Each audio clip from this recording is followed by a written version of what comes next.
Network Entertainment. Welcome to Lecheng Pag-ibig To. New episode every Wednesday. Alam niyo, dami na namin na pag-usapan off-cam. So I'm hoping sana pwede namin i-share sa inyo. But very soon na lang. Yup. Soon na lang. But But first before things that, first. batiin muna natin ang belated Even. happy birthday si Ah. as a girl. Happy birthday to my only wife. Of course, And my dapat. beautiful wife, Essa. I'm sure you guys have seen the surprise party na, kasi just a backstory, kung bakit yun na-decide kong gawing gift for her. She's never had a birthday party. Walang debut, walang ganon. So I thought it would be different if she had a birthday party. And true enough, she was surprised. Her mom flew in for that from Cagayan de Oro. Ang problema pala, na-realize ko, pag yung tao hindi sanay sa party, hindi rin nila alam ang gagawin. Pag party nila, kasi pag party mo, technically ikaw yung host Kailangan mong i-make sure na Ikot-ikot lahat sa ng table. tao. Hi, Correct. hello. So, sumasuccess, that's the hashtag, sumasuccess kasi a successful in surprise party and happy birthday once again to Essa. More importantly, wag na kayong magtaka, sumasuccess number 2, welcome to our new home, our new studio. Ang success step by step talaga yan, mga B. Mas malamig na ang aircon, mas maganda ang ilaw, grabe yung couch, ang sarap, pwedeng tulugan. Lumevel up tayo with Couch the pod. tuloy, hindi pala couch to. Of course, with the Pod Network. Thank you Yes. so much making this beautiful studio possible. If you guys are listening to the podcast and you're just listening to the audio, baka mamaya balikan nyo yung video version para makita nyo yung lighting. The Francis Libiran chairs are Grabe. furniture from our home and everything. Grabe. Ano na lang kulang? Yung editors natin, sina Jeff, sina Jasper, dati mainit ulo ng mga yan. Ngayon, Hayop nakasmile lahat. Pagkapasok ko, sabi niya, Sam, bago studio, masaya tayo. Masaya tayo sa podcast, masaya lahat ng tao. yan. GB, God bless. GV lang. GB, Ah, good iba- vibes. GB, good- God bless. Good vibes, God bless. Oo nga, in fairness naman, tsaka mas malamig talaga yung aircon. Sumakses at nakakaangat-angat, nakakaluwag-luwag na po ang The Pod Network. Thank you so much. I just want to say, if you're wondering paano na-achieve tong studio, Yes. and we just want to be very honest, na binaba ni Chacha yung talent fee niya, kaya na-afford natin itong mga Gago to. bagay-bagay na to. Isip mo, sino Siyempre, ba na hindi sila maniniwala Gago, sa'yo. sino makaka-afford ng Francis Libiran shares? Sige, PM nyo lang Pumayag ako. si Chacha na i-lower yung talent fee niya para ma-afford po natin lahat. So, thank you so much, Can DJ I just Chacha. say na alam naman ng tao kung sino po ang mahal ng TF dito. Nakita nyo naman kung siya nagpa-party sa asawa, guys. Oh, My God. nagpapa-surprise party na lang. Kami, pagka-party namin dalawa ni Mike, nagpa-fast food lang naman kami. Samgyup, fast food. Anlihin natin to. Anlihin natin to. Pero grabe yung ginawa mo. Ay, thank you. Lodi thank you. Cakes, iba ka, idol ka. Hindi. And can I just say, I wanna ask, kasi sabi mo, first ever birthday party ni Essa to, hindi niya gusto, kaya wala, ever? I think- 18th birthday and other, yung ilang 21st, usually ganun yung mga sineselebrate eh. Ironically, when we were in the car, nag-gym kami nung a few days before that, sabi niya, you know what, I'm thinking of throwing a party, pero just the thought of it, yung inviting everyone. Yung Tapos- hassle. and it's also, yung pahagardan. aminin natin, lahat tayo may iba-ibang groups ng friends. Yeah, So you're not sure yeah. if your college friends will click with your cycling friends, will click with your gym friends, Yeah, college friends, work friends. work friends, sila ba Oo, magkiklik-click o oo, parang oo. kanya-kanya. But I realized also when it comes to things like these, hindi mo rin pwede, I mean, get everybody together, matatanda na tayo. Yeah. Those who will, make new friends, find each other, talk to each other, that will happen. Kumbaga problema na ng mga Yes. pinapunta yon. Hindi to attendees. Oo, hindi to yan problema children's na nagpa-party. Yes, True. maglaro kayo niyan. Ha? Ito, kailangan mo kausapin to. Kailangan mo magbigay-pugay dito. Kasi minsan yung iba, pag may budget, iniiba-iba pa yung para sa college friends, high school friends, work friends That sa was my party. plan. That was my plan. Oo. But I don't May have budget. budget That I talaga. don't have budget. I just want to make it that I don't have budget. Like you said, yung may budget, yun yung ginagawa. Yes, one So you mo. go to me, the one without budget. Bala na kayo dyan, matanda na kayo. I'm sure na happy si Essa sa pa-surprise mo na yan. Sana Sino naman, ba namang sana. babae ang hindi gusto ng sinosurpresa? Ay, nako. In a Pero- good way, ah. In a good way. No, ito na naman tayo, Jeff, ha? Umayos Pare, kayo. Baka ma-surprise. Peekaboo. Oo. Huwag yung sorpresa na masakit sa ulo. Pero ito, hindi na May iPad. Talaga lumilevel. level up iPad. tayo. Dati pa Tsaka- phone lang yung basa natin eh. Can I just say once again, if you're viewing this with a video, niyayabang pa niya na may keyboard siyang detachable. Ay, no? Ito yung iPad ko, guys, pero yung keyboard ko Pero nandun. hindi mamahalin. Tagwa 1,200. Ba't mga ganito? no? Saan mo nabili to? Well, last Bluetooth, time... ito yung mga Bluetooth. Yeah, oo. Kasi last time meron dun sa TV5 na mga, parang ano yung bazaar-bazaar. So nadaanan ko lang. Nadali ka. nahiya ako kasi ang pinasample na nila sa akin. Sabi ko, kamusta? okay, sige. Push na natin. Uy, kahit mura siya, okay siya. Talaga Kasi ba? merong mamahalin yung talagang for iPad. Yes. Ang mahal hindi ko Nakakabit na carry. dyan. Parang kasing naisip ko, parang masisira ko yan. Ayoko mag-spend ng so much sa tech, lalo sirain ako ng tech. Ay, nako. Oo. We can make that an episode. Ano yung ginagastusan mo in life? Alahas for me. Talaga? Ngayon. Kasi like, alahas You're in kasi the parang, last phase of life. because, ang Okay. turo sa akin na nanay ko, okay lang gumastos ng todo sa alahas dahil tumataas yung value niyan over time. Gold, Look at you. white gold. Look at you. Diba? Saudi Right? gold. Right or wrong? Tama, mali. Watch of the day, Cartier. How about Let's you? go. Ni Rolex lang niya tayo today. But anyway, eto. Kakada ko na Green Hills eh. Kago talaga to. Ito na guys. Hindi ko na patatagalin to. Kasi yung letter sender natin, may dinedate na guy. Super okay nung guy. Ang Okay. problema lang is hindi sila pareho ng political view. Oh, in timing Kasi nag-election na. Nag-election. We're in Nag-election election na. season. Oo. Diba? So, I mean, I'm not sure if it's exciting times, but another set of new leaders for the Philippines. Okay. Okay, here we go. Sabi niya dito, hello Chacha and Sam. Hindi ko alam kung ako lang ba'y nag-overthink or may basihan naman talaga tong feelings ko. I'm currently dating this guy. Super duper okay siya sa amin, Chacha. Maalaga, mabait, goal-oriented.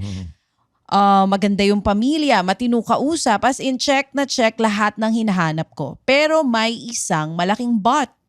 We don't share the same political views. At hindi lang ito simpleng iba lang ng opinion ha. Yung mga kandidato na pinaniniwalaan niya, sila rin yung mga figure para sa akin na questionable yung track records. Can we name names? Bulong ko na lang sa'yo.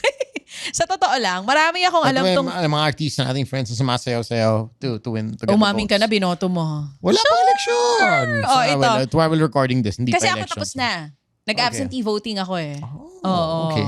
So ito na, sa totoo lang, marami akong alam tungkol sa mga issue behind the people he supports, and to be honest, it worries me. Minsan kapag nagkakakwentuhan kami tungkol sa current events or politics, sobrang off ako sa stand ni Guy. I try to stay calm and open-minded, pero deep inside, parang may bumabangga sa core values ko. Naisip ko tuloy, kung sobrang iba namin mag-isip sa politika, may future ba kaming dalawa? Hindi ko alam kung ano ba, o kung ako ba ay masyadong idealistic lang, or kung ito na yung sign na dapat i-consider ko talaga values and beliefs ng taong gusto ko. Cha and Sam, hindi ko naman siya gustong baguhin. Pero hindi ko rin sure kung kakayanin kong makasama ang isang taong hindi nakikita ang mga bagay na klarong-klaro at malinaw na malinaw sa akin. Uy, para napapaisip si Jeff dito. Same naman kayo ng political views ng jowa mo? Ay, wala siyang jowa. So, hindi niya yan. problema. Kaya masaya yan eh. Tamo. Lagi nakangiti. Is it shallow to walk away from someone just because of politics? Or is it wise to protect yourself from future conflicts na pwedeng maging malala pa if things get serious? Ang gulo, Chacha and Sam. Ang saya na sana eh. Kasi super okay talaga siya. Pero baka ang ending, puso ko naman ang biglang bumitaw dahil sa political views niya. And her name is Aika. Aika. Sorry, I missed out on this. They're dating pa lang or sila Dating na? pa lang. Dating pa lang to. Pero gusto dating. niya yung guy, like, na-meet Super niya na yung yeah. family, yung friends. Pero, isa lang naman yung problema. Political views. I think it's a big problem. Yeah, kasi I parang, think that's religion, politics are both, I'm not saying they're problems, but things that have to be discussed because they are tied to your morals and your values. Yun nga, nabanggit niya kanina. Mhm. Will it Quick change a question. thing kung si Esa, hindi kayo pareho ng political views? Probably. And if ang sinusupport niya, medyo questionable yung track records. Probably. Oo. Probably. Kahit sobrang patay na patay ka, talagang super There click kayo is- on all things. Maybe. There is also gonna be a difference between supporting and just keeping quiet about it. Yung hindi mo sinusupport. Like let's say, not every person who votes would tell you who they're voting for. True. So you don't know who they're supporting. Diba? True. Pero pag nalaman mo, well, unless you guys get into a debate, ang dami nag-away sa Facebook because of politics, because of religion, especially politics in the Philippines, particularly. Ibang ballgame yan. Bago tayo mag-deep dive, when you see a politician, no? May nakikita ng politician or kung sino man naisip ng politician ngayon, ilan sa tingin mo out of 10 politicians in the Philippines are corrupt? Yun totoo. Without naming names. Out of 10 politicians in our country. 1 out of 10. Ang corrupt? Ang corrupt? Oo. 9. 9 out of 10. Isa lang matino. Same. Konti lang matino I probably have the same Baliktad tuloy yung thoughts. nasagot ko sa dami ng corrupt. Hindi, di ba? Kasi minsan, maraming corrupt actually na magaling magtago. Oo. They don't flaunt it. Tapos bigla Talagang tatago nila yan. malalaman mo, ay, kaganyan yan. Kaganyan. Or it's probably hidden under some, some other platform. Pero kaya nagtataka yung mga tao, bakit? Grabe yung power struggle dito. The political dynasty is why people want to get into politics because it is a business. Yeah, and they're protecting their business interests. Correct. You spend money to campaign. Hindi mura mangampanya. No?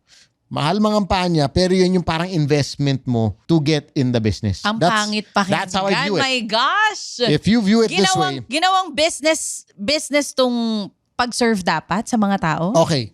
But I have to agree let with me you break kasi it down. parang iniisip ko nga ngayon, yung mga politiko na gumagastos ng sobra-sobra, beyond paminsan, dun sa na dapat nagastosin lang nila. Uh-huh.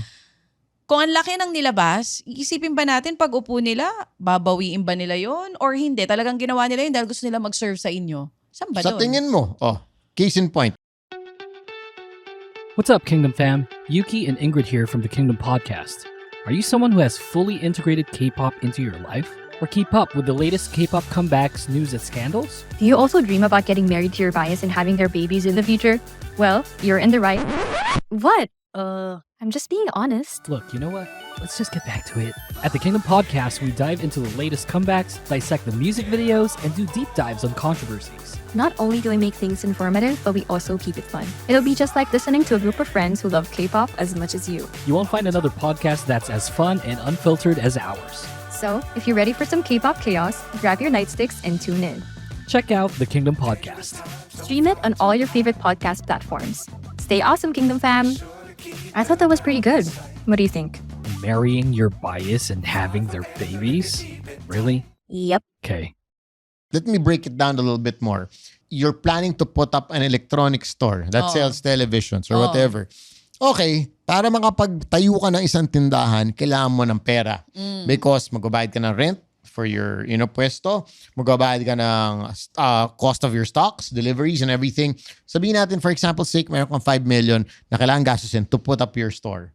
Diba? And when the store runs, what's your goal? Siyempre kumita. Correct. Ma-ROI. Correct. Oo. Diba? Pag after mo ma-ROI, kikita ka Kikita na. ka. Oo. That's how it goes. Now, let's put that in the context of politics. 5 million pesos, ginastos mo. Para saan? Print the posters, go around, your t-shirts, caps, whatever, tarpaulins. After yan, yung 5 million, to answer your question, tinan mo sa akin kanina, tingin mo ba yung 5 million na ginastos mo? Gusto mo ma-recover? Kung ako, yung tumakbo. O wala ka ng pakialam sa 5 million yun. Kasi nakaupo na, I'm already I a think congressman. kung corrupt politician ka, hindi mo aaminin na babawiin mo yan. Ipapamukha mo sa tao na uupo ka dyan dahil gusto mo silang pagsilbihan. So you're telling me to my face that gumastos ako ng 5 million kasi gusto ko mag-serve? No, hindi naman lahat ganun eh. Kaya nga minsan, sobrang for Ano me, na mo gagawin? kung sino yung, sila, Boom. babawiin. Exactly. True, pero syempre Bawiin hindi ko nila muna. aaminin. Exactly. Ang point ko lang dito, babawiin ko muna yung 5 million ko. Wait lang, 'di ba? Tapos, okay, while serving or whatever. But the key point is, babawiin ko muna yung ginastos ko sa campaign. Or seriously, are you telling me I'm spending 5 million just because I want a seat there para i-serve kayo? Para mahirapan ako. Gusto ko gumastos ng 5 million para mahirapan ako? Malamang hindi. I'm just looking at it, giving you a different perspective na politics is a business. Yeah. In the Philippines especially. Diba? Or yung mga pumapasok sa politics, pwedeng hindi naman sa babawiin yung ginastos nila. Yung business nila malalaki na. Gusto nilang proteksyonan yung family business nila. Yung business interest talaga. Not just May mga that. ganon. Could also be na maraming friends sila na tatakbo ka para you handle the area, 'di ba? Ayos-ayos na 'to, 'di ba? Yung mga businesses, 'di ba? Maayos na lahat. So it's all a big game. Yeah. That's why the rich get richer, the poor get poorer. Kasi sila lang naman yung konektado eh. 'Di ba? You think a sari-sari store owner pwede lumapit kay congressman na, yung pwestong to, Pag baka election, pwedeng... pwede. Oo. Dami na bobola pag election. Correct, Well, because- paglabas itong vlog natin, tapos na yung election eh. So I'm hoping na sana paglabas ito, maganda yung resulta. Especially for senatorial balls, Di ba ano? minsan, does it ever happen to you na you walk into a room, may politician, tapos parang isip mo, ano kayang kurakot ginagawa nito? Nangyayari sa yan minsan. Parang kasama na sa, nakadikit na sa kanila. Diba? Ganun Oo. na lagi. Hindi lang dito sa Pinas, pati naman sa ibang bansa. Yes. Oo. Iniisip natin pag politiko, corrupt. Pero naniniwala pa rin ako na sana merong mga hindi. Oo. Well, admirable yung ginagawa ni Sa Rico akin- Soto sa Pasig. Sa- So, kung kaya niyang gawin yun sa Pasig, sana sa lahat ng areas, lahat ng public officials, ganun. Sa akin, ganito lang eh. Corruption is everywhere. It's all over the world. Yeah, kahit hindi naman talaga Oo, mismo right. may office politics ngang tinatawag, Of course. di ba? Pero sana, hindi garapal. Hindi all out. Sana nabubusog. Case in point, Bangkok, Thailand. I spoke to a lot of friends who are there. Sabi nila, of course, there's corruption here. But the thing about corruption in Bangkok, hindi garapal, hindi akin lahat to. Kaya gumagana yung mga train, gumagana yung mga sistema, systems Kumbaga, are working. sinasabi mo, okay lang magnakaw, wag sobra-sobra. Wag naman ubusin. Kasi we don't live in a perfect world. Baka talaga namang ganun ang gagawin ng iba. Pero ako, okay. Kasi sa atin yung fear na, shit, 6 years lang to. Diba? 4 years lang to. Or 3 years. Oh, you never know if you're gonna be, voted again. So, let me make the most out of this and get all the money I can.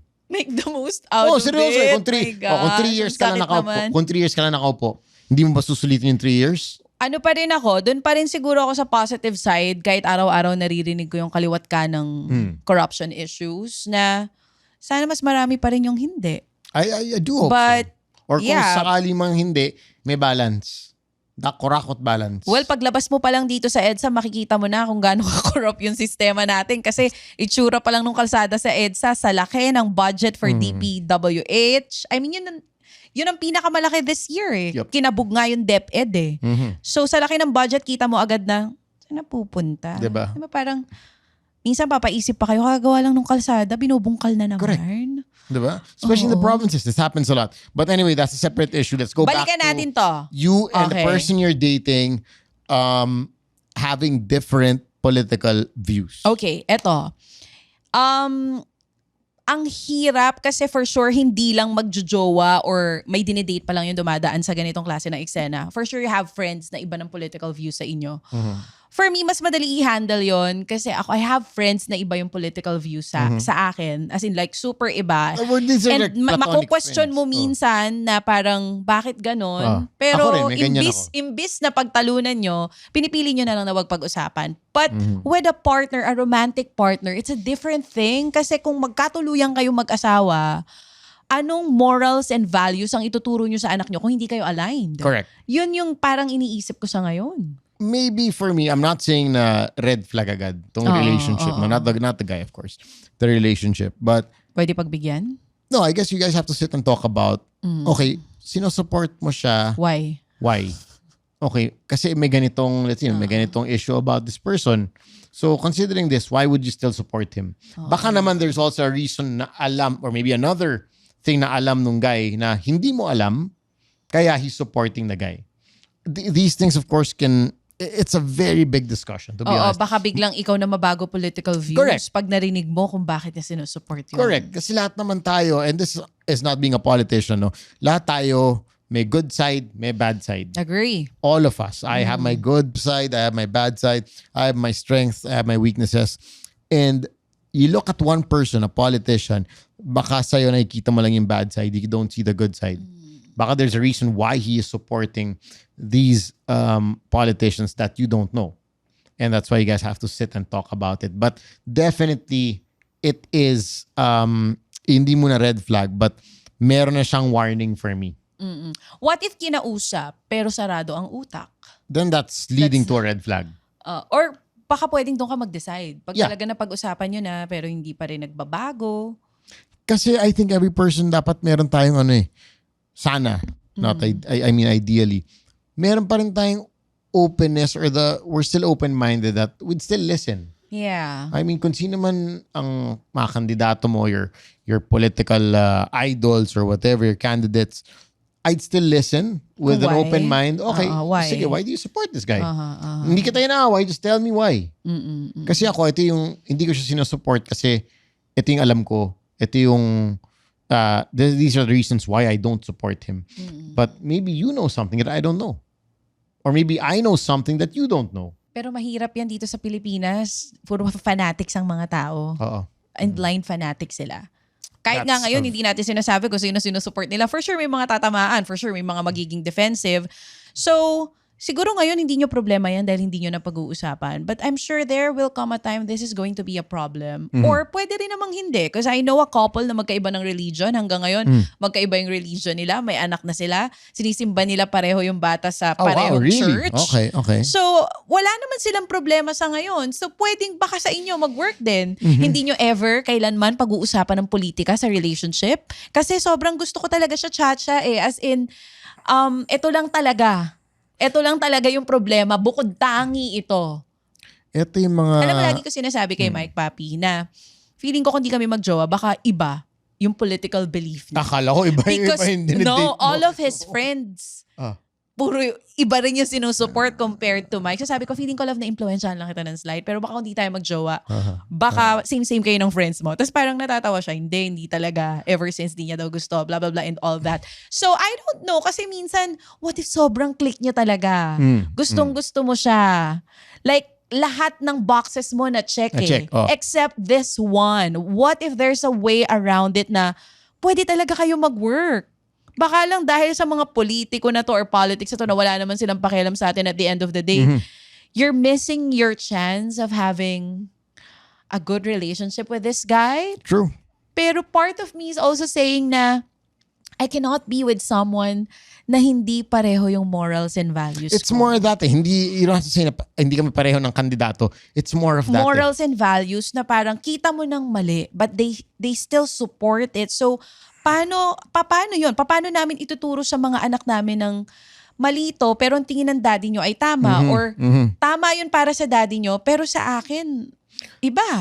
Kasi, magtra-translate yan sa iba't ibang decisions nyo as a couple Yun na down the nga. road. Kasi morals and values ang pinag-uusapan Correct. natin. We're not talking about candidates anymore. Yes, kasi ako naniniwala ko yung political views and beliefs natin. It is stemming from our morals and Correct. values. Kumbaga yun yung ano natin, mga... Yung pinaghugutan natin. Yes, mga molecules natin. Oo. Hindi namin sinasabi na kapag yan yung sinusupport mo, masamang tao ka. No. Kumbaga, parang may ano You're yun. okay with whatever. I mean, you can be a good person, Yes. pero yung, alam mo yun, yung paniniwala mo, kung bakit yan ang paniniwala mo, may dahilan, dahil yun sa morals and values na pinaniniwalaan mo rin. Diba? which are normally instilled where you know while as you are growing up, Yeah. diba, your parents or whatnot. So mag-work ba o hindi? No, this has to be discussed sa akin. It's gonna be a very difficult And conversation. a long discussion. But true. it has to be. I think the conversation will be the make or break. To answer your question, si Aika, no, who sent the letter. Aika, to answer your question, I think after that difficult conversation, you would know. That's when you would know if it's worth going through or going forward with this guy or dapat medyo, teka lang, hit the brakes. Sheesh, red flag. Preno muna Kasi tayo meron dito. naman mga ganun talaga, nababasa ko sa Twitter minsan. Ay, blah blah blah supporter. Wag, ayoko i-date yan. May mga ganun ako nakikita. Kasi you can ask why. Why? I Kasi, mean, with friends. like What's your I said- take on it? Like, paano? Like sa akin, kasi talagang di namin pag-uusapan at all. I am not willing to walk out from the deep friendships na meron ako dahil lang sa political views naman namin. That's my take on yung sa mga friends, sa iba-iba yung political views. Kasi parang yung lalim ng pinagsamahan nyo, mas nangingibabaw pa rin kesa sa kung ano man yung pinaniniwalaan nila. Na yes, question mo, but yeah, at the end of the day, respeto mo na lang. Kasi di mo naman sila kasama sa iisang bahay. Ako, Kaya I mahirap keep an with open partner mind. I'd eh. listen. Pero alam ko parang if hindi kasi ako yung ma-argue about that eh. Same. So parang, I may not agree, but I'll listen. I'll listen. Sige, I'll lend you my ear. I'll listen. that's a nice one. Para lang baka nga, that's my point. As human beings, maybe there are things we don't know. Diba? Na dahilan kung bakit. Correct, yun. correct. Baka naman we're jumping into something right away na, hindi, ganito yan, narinig mo lang. Parang chismis, narinig ko yan. Okay, ito na rin yung paniniwala ko. Or But deep inside, ask yourself, ba't ka nga ba galit sa taon to? Or ba't di mo siya sinusupport? Chismis pa lang yun. Diba? And chismis will always be there. Gossip will always be there. We're gonna hear this, we're gonna hear that. And that will keep on coming. So it's, at this point, keep an open mind, listen, and from there you'll be able to judge. Hirap pakinig pag hindi open yung mind to be honest. It's hard to listen if your mind is closed. Doon nagsimula yung away. yung parang may tapaoho ka, no? Hindi mo nakikita yung iba. Then narcissism kicks in. Feeling mo ikaw lagi tama. Kung makikinig ka, listen with an open mind. Maganda yung sinabi mo na feeling mo ikaw lagi yung tama. Because sometimes pag sa mga ganitong usapan, politics, baka ang rason din kung ba't hindi nakikinig yung iba is pinapa-feel mo agad sa kanila na superior ka at There are sobrang people like baba that. There are nila people like that. dahil lang ito ang sinusuportahan nila. That's So true. pwede siguro pag pinag-usapan kagaya na sinasabi Be ni Papi open. na tinanong mo siya na bakit yan? And then for sure tatanungin ka niya pabalik, ikaw bakit yan? And then latag And mo then rin. Latag it becomes a mo rin. healthy conversation. True. A Diba? healthy, respectful Yun. conversation na hindi dapat nagmumurahan, hindi nag-aaway, hindi nag-unfriendan. That is correct. And on that note, sana ay ka natulungan namin yung situation mo. And for those who are having these arguments with friends, family, relatives and whatnot, mga political issues, sana ma-resolve nyo by keeping open minds. My name is Sam YG. And this is Chacha. Thank you for listening. God bless. Good vibes. Be good. Bye-bye! GV lang. Good vibes lang.